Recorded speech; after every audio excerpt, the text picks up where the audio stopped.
It's a sweet, creamy corn chowder that is spiced with the warmth of cinnamon, nutmeg, and vanilla. Today I have a craving for corn hominy, but I'm 8,000 miles away from home. That's almost 13,000 kilometers. And corn hominy is nowhere in sight. So, as necessity is the mother of invention, I had to get creative. So off to the store to pick up some corn kernels. Then I had to figure out how to soften them. Why not do what my mom and her mom before her did? And that is pre-soak them overnight and finish them up in the morning.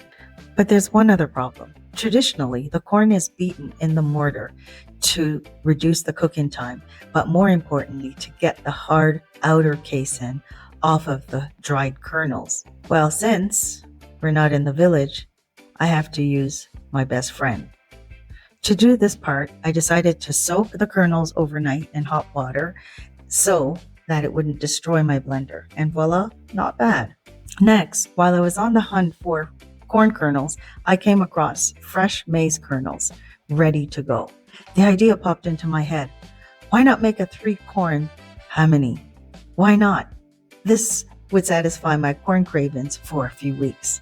So, what's the third corn, you wonder? Stay tuned. By the way, corn hominy was something born out of the countrysides in Jamaica and made popular by traveling about on the island, back before there were pit stops and jerk stands along the side of the road. This was a time when traveling to Kingston or Mobay would have been an all-day trip, and you might have to stay over at a grand auntie's cousin's sister's house. You couldn't just show up at their house with a long belly expecting them to feed you. No, you had to travel with your little cushionments, which sometimes would contain a flask of coffee or tea, a borrowed lunch enamel carrier, and a roasted sweet potato, yam, or a piece of pudding. Yes, that was the journey's companion of yesteryear.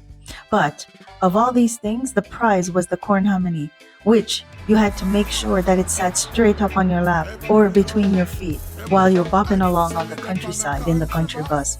Your main job was to secure the asset, the gold kernels, creamy in sweetness, that would give you the much needed sustenance to carry you back to country the next day. Jamaica has a long history with its love for corn, maize, mahindi, maize, milhu, maize. Let's dive in.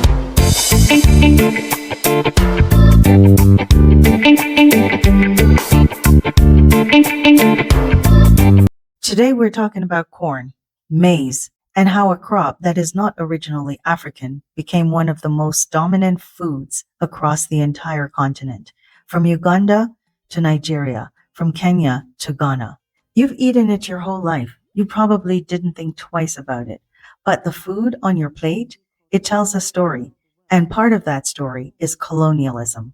We're going deep. History, food, culture, and the truth that most people never connect. Here's something that might surprise you. Maize, what we call corn, is not indigenous of Africa. It originated in Mesoamerica, present-day Mexico. Indigenous communities have been cultivating it for over 9,000 years, long before a single European ship ever landed on African shores. So how did it get to Africa? The Portuguese. In the late 1400s and through the 1500s, Portuguese traders brought maize to West Africa as part of their expanding Atlantic trade network. And that network, let's be honest, might have started out as trade, but quickly turned into the transatlantic slave trade. Maize was the perfect colonial crop. Why? It grows fast, it's calorie dense, it requires less labor than other staples, and it was used to feed enslaved people before, during, and after the Middle Passage. Over time, as colonial powers entrenched themselves deeper into Africa, the British in East Africa, the Portuguese along the coast, later the Germans and the Belgians, maize spread inland. It displaced indigenous grains like sorghum, millet, and teff in many communities. And here's the thing, colonial agricultural practice actively promoted the adoption of maize. In many regions, colonial administrations taxed traditional crops or restricted their trade, leaving maize as one of the few viable options. So you see, it wasn't introduced out of generosity. It was introduced because it was useful to the colonizers. Maize was weaponized as a tool to keep the enslaved upright just long enough for the next harvest of sugarcane, cotton, tobacco, rubber, spices, diamond, and today copper, coltan, and other minerals and labor intensive materials that come out of the global south. The food culture we see in Africa today, a lot of it was engineered, not organically developed. Let's start with East Africa. In East Africa, Kenya is where maize absolutely dominates. The national dish is ugali. It's ground maize cooked in a dense dough-like staple. You eat it with your hands or you scoop it, roll it, dip it into stew, into skuma wiki, which is cooked collard greens, or into nyama choma, which is roast meat. Ugali is identity in Kenya. It crosses tribal lines. Kikuyu, Luo, Luya, Kisi. Everyone has their version of ugali. But here's the colonial context. The British introduced large-scale maize farming in the so-called White Highlands of Kenya, fertile land stolen from the Kikuyu and other communities and handed to white settlers. Those settlers grew maize commercially for export. The British needed labor, lots of it. Maize-based diet kept laborers fed at a minimal cost. That's not history I'm making up. That's documented facts. Indigenous Kenyans were pushed into smaller reserves and forced to work and grow maize on poor soil just to survive.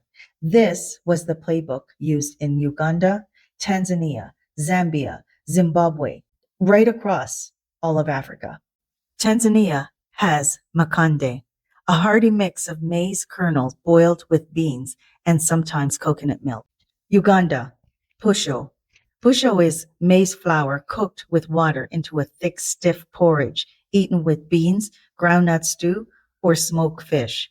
Zambia, nshima, the national staple, which is similar to ugali. Zimbabwe, sadza. Sadza is similar, again, to ugali. Sadza ne nama, with meat. Sadza ne mariwo, with greens. Rwanda, ubagali, again, the same stiff maize porridge concept. Burundi, ugali. Congo, bukari.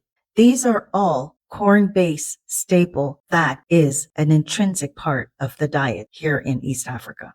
Now, let's cross over to West Africa, where maize have been around even longer and where the culinary creativity is extraordinary. Nigeria. Nigeria is a massive, diverse country, over 250 ethnic groups, and maize shows up differently across the entire region. In the south, in Yoruba culture, you also have ogi, or also called akumu, a fermented maize porridge that's smooth, silky, and sour to taste. It's a breakfast food, baby food, comfort food. It's made from soaking maize, wet grinding it, fermenting it, and then cooking it into a porridge. Ghana is where maize culture gets really creative. Ghana's coastal position meant early and prolonged contact with Portuguese and then later British traders. Maize became embedded early, but Ghanaians, particularly the Ga and the Fante people, transformed it into something distinctly their own through fermentation techniques. Banku, one of Ghana's most iconic dish, is made with a fermented mixture of maize and cassava dough, cooked into a smooth, slightly sour, sticky ball, and you eat it with grilled tilapia, okra stew, or pepper sauce. Then there's kenke, specifically ga kenke and fengte kenke. Both are made with maize dough, but are prepared differently. Senegal, tiere maize, couscous, steamed and served with vegetables and meat dishes. Sierra Leone, ajidi, a firm maize pudding. Burkina Faso, Guinea, Cote d'Ivoire, and Mali, too, which is basically a stiff porridge made with maize. Are you seeing the pattern? Benin, akasa. Akasa is a fermented maize dough wrapped in leaves and steamed. Liberia, dumboy, which looks like a large cornmeal dumpling. Cameroon, corn shaft, cracked corn cooked with black-eyed peas. Angola, funge. Funge is a Angolan stiff maize porridge. Namibia, oshifama, which is basically a stiff maize porridge, staple of the Oshiwambo people in the north of Namibia. South Africa, mealie pop, or just known as pop, one of the most culturally laden maize dishes on the continent. Pap is everywhere. Stiff, crumbly, creamy, dependent on the preparation. Eaten with chakalaka, which is a spiced vegetable relish, meat, and sauces. Now, if I didn't call your country, it's not that you're not important in the story. It's the fact that the playbook was the same everywhere. Everywhere on the continent, in the Caribbean, in the Americas. That's it. That was the playbook. But we can't talk about everywhere without talking about my home country. We can't talk about corn and colonialism without talking about one more stop, Jamaica. Corn arrived in Jamaica the same way it arrived everywhere that the British went, through colonial agricultural practices. After the British took Jamaica from the Spanish in 1655, the island became one of the most brutal plantation economies in the entire Caribbean. In fact, it was historically documented that it was the most defiant slaves that were taken to Jamaica to break, to subdue, to train prior to going to any other islands or into the Americas. Enslaved Africans, many of them taken directly from West Africa, from the very region we just talked about, were brought to Jamaica to work the sugar plantations. And how were they fed? Cheaply. Corn was part of that equation. But that's not all. Those enslaved Africans brought their knowledge with them. They already had maize. They knew maize from the 14 and the 1500s. They had been using maize for over a century by the time they reached Jamaica. So they took what the colonizers gave them as a tool of control and they turned it into cuisine. In Jamaica today, you'll find corn woven in the food culture in very distinct ways. Cornmeal porridge, which is cornmeal or maize meal cooked into a thick, sweet porridge, sweetened with coconut milk, condensed milk, or sugar, spiced with cinnamon, nutmeg, and a splash of vanilla. It's an ideal Jamaican breakfast, and it's the kind of food that makes you feel like home, like your grandmother's kitchen. It carries the same energy as ogi in Nigeria or uji in Kenya. Both are cooked maize porridge, which was once considered morning punishment, but has now become morning nourishment. Festivals are lightly sweet, fried cornmeal dumplings. Festivals are one of Jamaica's most beloved street food. You'll find it served alongside jerk chicken, escabeche fish, ackee and saltfish. It's crispy on the outside and soft inside with just enough sweetness to balance the heat of the Jamaican spices. And for my Kenyan friends, think about it as a mandazi made with maize meal instead of flour. Cornmeal dumplings. Cornmeal dumplings are made with flour and cornmeal, again, maize meal, with a little pinch of salt and some water. Mixed together in a dough formed into a circle ball, flattened and boiled in water or added to soup, served with meat and vegetables. Cornmeal pudding. Known in the countryside of Jamaica as puan. It's a cake that's baked dense, spiced with coconut milk, brown sugar, cinnamon, and vanilla. This is the kind of dish that shows up at every occasion. And for my American friends, think about it as cornbread, but sweeter and thicker, just like your favorite Jamaican friend. Now, there's corn hominy, whole, dry maize kernels, coarsely chopped and boiled until softened, then eaten as a porridge. It's normally sweetened again with coconut milk, condensed milk, or sugar, spiced with cinnamon, nutmeg, and vanilla. If you've ever had Jamaican hominy, you would know that it's earthy, creamy, deeply satisfying, and can be eaten for breakfast, lunch, and or dinner. That's if it lasts that long. Now back to my quest. So, what is the third corn, you ask? Maize meal. Yes, it's the same as cornmeal. And prior to adding it to the mixture, mix it in a separate bowl with a bit of salt, water, stir well, and then add it to the corn hominy. Afterwards, add in your magic, coconut milk, cinnamon, nutmeg, vanilla, and stir until it thickens to avoid having some clumps. We want creamy, not clumpy. I've left a link in the description below for a video that outlines how to make corn hominy, so you can refer to that for directions. And voila, hot, hearty, and wholesome, reminds me of home. From Africa to the Middle Passage, to the Caribbean, and Americas, maize returned with the enslaved people, adapted to their hands, and became something beautiful despite of its origin. Jamaica, along with the Caribbean, along with the Americas, along with the 54 countries on the continent, is proof that we didn't just survive colonialism. We transformed, we thrived, we created an amazing culture out of the very tools of oppression. And here's what I want you to sit with. When colonizers introduced and pushed maize, they weren't thinking about your grandmother's recipe. They were thinking about control, cheap calories, manageable workforce, monoculture farming, and economic dependence, displacement of indigenous crops and people, food insecurity that keeps community needing the colonial system. And yet, this is the part that gets me. African and diasporan communities took this imposed crop and made it ours through fermentation, through techniques, through generations of mothers and grandmothers who figured out how to draw out flavor of something that started as a tool of oppression.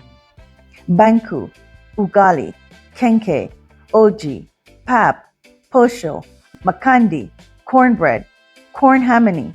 These aren't colonial foods. These are African foods made from Mesoamerican ingredients, imposed by a colonial ideology. And that's not resistance. That's culinary fortitude. This is Jamaican Kenya. Thank you for watching all the way through to the end. Please like, share, and subscribe. Don't forget to subscribe if you've learned something new today. Also, drop a comment. I want to know, have you tried any of these dishes? And if so, which ones are your favorite?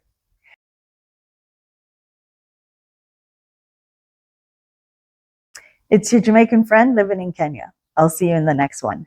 Out of many, one people. Karibu. Bless up.